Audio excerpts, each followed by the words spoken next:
এত সুন্দর একটা রোমান্টিক ওয়েদার, আর এই সময় হাঁসের মাংস চলবে না তাই কি হয়? হেই গাইস, আসসালামু আলাইকুম। কি অবস্থা? সবাই কেমন আছো? আশা করি অনেক ভালো আছো। বাইরের ওয়েদার দেখে মনে করতেছো যে কি সুন্দর একটা ওয়েদার, তাই না? বাজারে যেতে গিয়ে এত সুন্দর রোমান্টিক ওয়েদার দেখে সত্যি মনটা ঠান্ডা হয়ে গেল। তারপরে বাজার থেকে একটা মোগলাই নিয়ে আসলো, মোগলাইটা খাচ্ছিলাম আর গল্প করতেছিলাম, ক্যামেরা নিয়ে আবার ঢং করতেছিলাম যাতে তোমাদের সাথে একটু শেয়ার করতে পারি। কেউ আর মাইন্ড করো না প্লিজ। তারপরে দেখতেছিলাম যে বাজার থেকে আর কি কি নিয়ে এসছে। বাজারে ব্যাগ খুলে দেখি আম, কাঁঠাল সবকিছু নিয়ে এসেছে, যেগুলো আমার অনেক পছন্দ। আমের কাঁঠাল কিন্তু শেষ সময় চলে এসেছে। আমরা কিন্তু অল্প কয়েকজন মানুষ, ওইটুকু একটা কাঁঠালে কিন্তু আমাদের চলে যাবে। পাবলিক তো আবার ভয়ঙ্কর পাবলিক, সবাই বলবে যে এটুকু একটা কাঁঠাল কেউ খায় নাকি, হ্যান ত্যান সবকিছু বলবে। তারপরে নিয়ে আসছিল জাম, জাম কিন্তু আমার অনেক পছন্দ। আমার মতন জাম লাভার কে কে আসো কমেন্ট বক্সে কিন্তু জানাবা। আর নিয়ে আসছিল কাঁচা বাজার, তারপর শুকনো ভাজা, দুধ, হাবিজাবি এগুলো নিয়ে ব্যাগ ভর্তি করে দিয়েছিল। আর একটা জিনিস দেখাবো, এটা দেখলে তোমরা হয়তো বিশ্বাস করবা না। এটা কি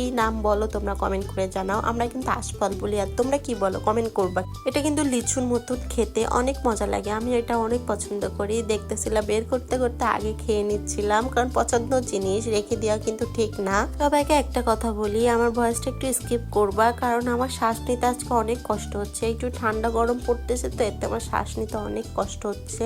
এজন্য বলতেছি প্লিজ আমার ভয়েসটা একটু স্কিপ করো প্লিজ। এত এত বাজার নিয়ে এসেছে যে বের করা শেষই হচ্ছে না। পরে দেখতেছিলাম আর কি কি নিয়ে আসছে, সবকিছু শেষ বের করা। এখন আরেকটু জাম খাচ্ছিলাম, দেন রান্না করতে চলে আসলাম। বাজার থেকে নিয়ে আসছিল ওল, ওলটা রান্না করব। ওল কিন্তু আমি অত ভালো রান্না করতে পারি না। তারপরে আমার আম্মুর কাছে ফোন দিয়ে জিজ্ঞেস করলাম, আর আম্মু যেভাবে বলে দিয়েছে দেন সেভাবে রান্না করতেছি। এটা কিন্তু ওলটা আমি কুটে নিয়ে গরম পানি দিয়ে সিদ্ধ করে ধুয়ে ফেলিয়ে দেবো, কারণ এতে ঠান্ডা পানি লাগানো যাবে না। আমি নারকেলের দুধ দিয়ে আর বাগদা চিংড়ি দিয়ে ওলটা রান্না করব। দেন পরে কিন্তু মশলা কষিয়ে তাতে চিংড়ি মাছ দিয়ে পরে ওলটা দিয়ে সুন্দরভাবে কষিয়ে নিচ্ছি, যাতে ভালোভাবে গন্ধটা চলে যায়। দেন আমি কিন্তু নারিকেল দুধটাও কিন্তু গরম করতে দিয়েছি, কারণ ঠান্ডা নারিকেল দুধ দেওয়া যাবে না। এতে বললাম তো ঠান্ডা পানি ইউজই করবো না, সবকিছু গরম।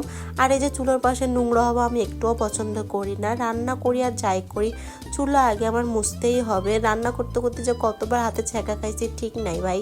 দেন দেখতে পাচ্ছ কত সুন্দর একটা কালার চলে এসেছে। পরে একটু বিস্কিট খেয়ে নিলাম আর একটু কলা খেয়ে নিলাম। এত পরিমাণ খারাপ লাগতেছিল যে না খেয়ে পারলাম না। আবার কিন্তু খাওয়া দাওয়া শেষ করে কিন্তু তাড়াতাড়ি রান্না করতে চলে এসেছি, কারণ হাঁসের মাংস রান্না করব আজকে। দেখতে পাচ্ছ সুন্দরভাবে মশলাটা কষিয়ে নিয়ে তারপরে কিন্তু আমি হাঁসের মাংসটা দিয়ে দিচ্ছি। মাংসটা কিন্তু ভালোভাবে কষিয়ে নিলাম। কষানোর পরে কিন্তু এটা ঝোল পানি দিয়ে দিলাম। ঝোল পানিটা একটু কমে কমে আসলে তাতে কিন্তু আমি আলু আর রসুন দিয়ে দেবো, কারণ আমার বাড়ি আলু রসুন ছাড়া কোনো মাংস রান্না হয় না। আলু রসুন ছাড়া কেউ খেতে চায় না। আর এদিকে পাশাপাশি কিন্তু ভাতটাও হয়ে গেছে।